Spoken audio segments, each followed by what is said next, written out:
Hello everyone, welcome back to the channel. In today's video, I'm going to show you exactly how to connect R36S to your PC in 2026. So in order to do it, first of all, you need to take the USB cable and connect your R36S to your PC. Now, in most of the cases, the device doesn't show up like a normal storage device.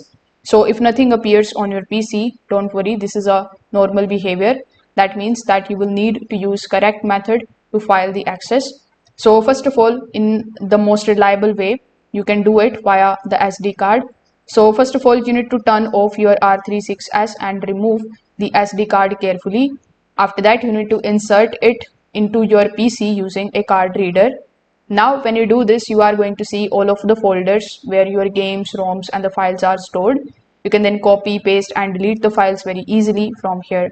After transferring the files, just make sure to safely eject the SD card from your PC, then insert it back into your R36S, and then you can turn the console on. Now, your new files and the games should appear on your device. So, if this video helped you out, make sure that you like this video and subscribe to the channel.